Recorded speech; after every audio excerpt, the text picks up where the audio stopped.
Happy birthday to dear Nila.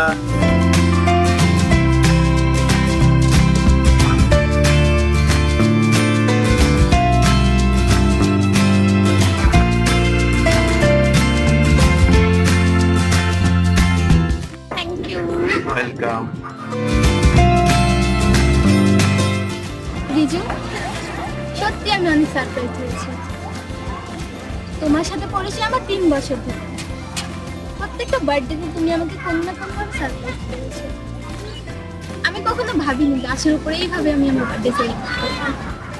আচ্ছা বাবু, তুমি খেয়াল করেছো? কি? তোমার তো 20 বছর হয়ে গেছে, তাই না? দিন দিন তো বুড়ি হয়ে যাচ্ছ।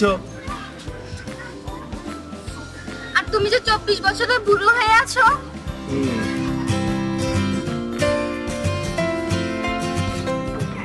বিয়ের পর আমাকে এমন করে ভালোবাসবে তো, নাকি কমে যাবে? বিয়ের পর তো তোমাকে ভালোই বাসবো না। খুন করে ফেলবো তোকে যদি ভালোবাসা বিন্দু পরিমাণ কমে। এই ভালোবাসা কমাতে চাইলেও কমবে না, অক্সিজেনের অভাবে মারা যাবে তো। আচ্ছা সত্যি করে বলো তো, ইদানিং কি তাহসানের নাটক বেশি দেখা হচ্ছে? আরে নাই, জানিং ভালোবাসার উপন্যাস একটু বেশিই পড়ছি তো তাই। তাই না? আচ্ছা, বাসায় আমার কথা বলেছিলে?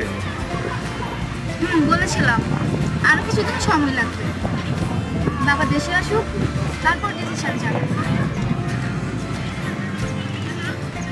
তুমি বলেছো? হ্যাঁ, মাকে জানিয়েছি। কি বললো? তুই বাবার সাথে কথা বলে জানাবে।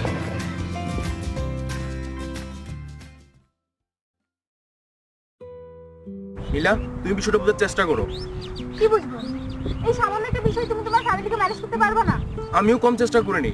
আমার ফ্যামিলি আমার সব কথায় রাজি হয়েছে। আমি সময়মতো গ্রাজুয়েশন কমপ্লিট করেছি, আর এই বয়সে ওরা আমার কথা বিয়েতে রাজি হয়েছে। শর্ত শুধু একটাই, বিয়ের পর বউকে নিয়ে গ্রামে থাকতে হবে, বাবার ব্যবসা দেখাশোনা করতে হবে। তুমি কি মনে করছো আমার ফ্যামিলিকে ম্যানেজ করতে আমার কষ্ট হয়নি? আমি তো বলিনি তুমি খুব সহজে তোমার ফ্যামিলিকে ম্যানেজ করে ফেলেছো। বাবার মার একমাত্র সন্তান আমি, ওরা চায় না বিয়ের পর আমি গ্রামে থাকি, আমাকে শহরেই থাকতে হবে। সম্ভব নয়, গ্রামে তোমার কোনো কিছুর অভাব ফিল হবে না। বিয়ের পর প্রত্যেক মেয়েকে বাবা মা ছেড়ে চলে যেতে হয়। জানি, কিন্তু আমি ওদের মনে কষ্ট দিতে পারি না। গত 20 বছর ধরে ওরা আমাকে ভালোবাসে, আর তুমি 3 বছর। তার মানে তুমি কি বোঝাতে চাচ্ছ? গ্রামে যেতে পারবে? Decision final? ফাইনাল। ওকে, আমি আমার বাবার সঙ্গে গ্রামে থাকতে চাই। তাহলে আমাদের সম্পর্কে এখানে পর্যন্ত। মানে আর কিছু করার নেই।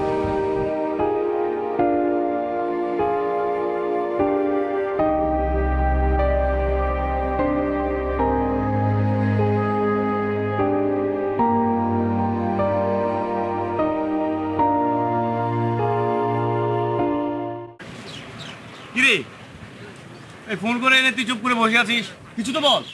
জানিস, নীলা আমাকে খুব ভালোবাসে। একদিন আমার খুব জ্বর হয়, সেদিন তার বান্ধবীকে নিয়ে আমার মেসে চলে আসে। আমার এই অবস্থা দেখে সে কি ভীষণ কান্না। জানোস, আমি তার জন্মদিনে যে সারপ্রাইজগুলো দিতাম, সে কি খুশি হতো। তার এই খুশির মুহূর্তটা আমি কখনোই ভুলতে পারবো না রে। এই গ্রামে এসেছিস 1 সপ্তাহ হলো, এই গত 1 সপ্তাহ শুধু নীলা নীলা আর নীলা। এই নীলা ছাড়া কি আর তোর কোনো গল্প নাই? আরে নীলা আমার সব কিছুতেই জড়িয়ে আছে। আর তাহলে আসলি কেন? তাহলে তুই শহর থেকে যেতি। বাবা মারাও যে ভালোবাসে রে। দাঁড়া।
না তুমি এখানে কার সাথে?